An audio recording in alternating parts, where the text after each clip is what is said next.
saya di sini mengucapkan terima kasih kepada dosen pengampu yang telah membimbing kami. Di sini kelompok kami mengangkat kasus yang terjadi di Kota Kendari, yaitu analisis kasus bullying dalam ekosistem demokrasi siswa. Kita sering mendengar jargon demokrasi siswa, namun pada kasus yang melibatkan Yusuf Qaradawi dan Q Mawar Andi, kita melihat kenyataan yang berbeda. Mengapa bisa sekolah yang seharusnya menjadi safe space untuk mahasiswa malah menjadi panggung intimidasi? Ayo kita simak penjelasan berikut ini.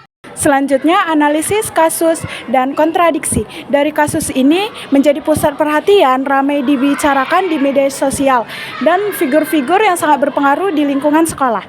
Dari kasus tersebut terlihat adanya kontradiksi dalam penerapan demokrasi. Kelompok yang populer merasa memiliki kekuasaan yang lebih, sehingga beranggapan berhak mengatur dan memaksa pihak lain. Dan jabatan dalam organisasi yang seharusnya digunakan untuk melindungi anggota justru disalahgunakan untuk melindas. Akibatnya kekerasan baik secara verbal maupun secara fisik dianggap hal biasa, bahkan dinormalisasikan sebagai tradisi atau proses pendewasaan. Pola pikir inilah yang membuat praktik bullying harus berlangsung dan sulit dihentikan. Selanjutnya ada dampak dan tinjauan sosiologis. Dampaknya tidak sederhana secara sosiologis dan psikologis. Bagi korban, dampak tersebut dapat terjadi trauma psikis dan penurunan motivasi belajar yang secara drastis dan dapat menurunkan tingkat kepercayaan diri korban.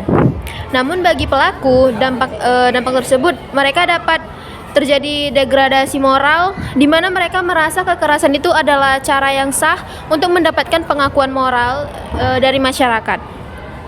Namun jika dibiarkan, ini akan merusak citra institusi pendidikan di Kendari dan menciptakan lingkungan belajar yang toksik. Solusi strategis restoratif justice, sekolah harus memfasilitasi pertemuan antara pihak terlibat untuk menyelesaikan akar masalah tanpa kekerasan tambahan. Revitalisasi kurikulum karakter, demokrasi siswa tidak boleh hanya sebatas pemilihan ketua OSIS, tetapi juga harus mencakup nilai inklusivitas dan perlindungan terhadap minoritas. Sistem pelaporan anonim menyediakan wadah bagi siswa untuk melaporkan bullying tanpa rasa takut akan pembalasan. Jadi di sini kesimpulannya adalah kasus bullying Yusuf Qaradawi dan Q Mawar Andi merupakan pengingatan bahwa demokrasi di tingkat sekolah memerlukan pengawasan ketat dari pihak guru dan orang tua. Demokrasi tanpa empati hanya melahirkan penindasan yang baru. Selamat siang, Kak. Perkenalkan, saya Aiswaria dari perwakilan teman-teman saya. Kami dari Fakultas Ekonomi dan Bisnis, Prodi S1 Kewirausahaan, Universitas Satya Tera Bhinneka. Kami di sini ingin menanya-nanya gitu tentang terkait kasus bullying. Apa tanggapan Kakak terhadap kasus bullying tersebut?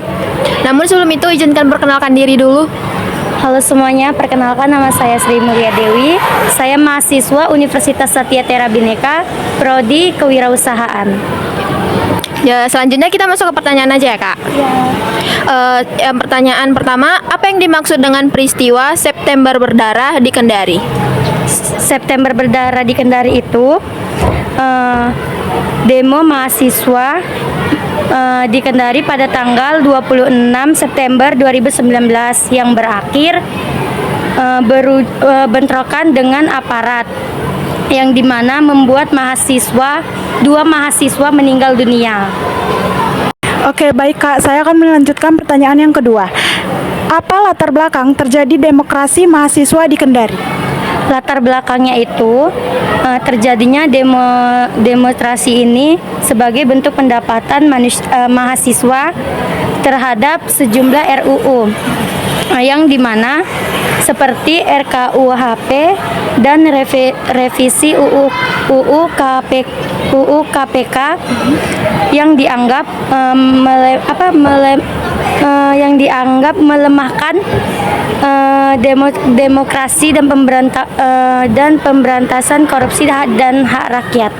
Oke, terima kasih Kak. Oke, selanjutnya akan pertanyaan ketiga. Selanjutnya itu apa tanggapan Kakak mengenai kejadian tersebut? Menurut saya, mahasiswa seharusnya itu dilindungi saat menyampaikan pendapat mereka, karena itu hak konstitusional dan penggunaan kekerasan itu tidak dapat dibenarkan. Negara harusnya bertindak adil dan transparan.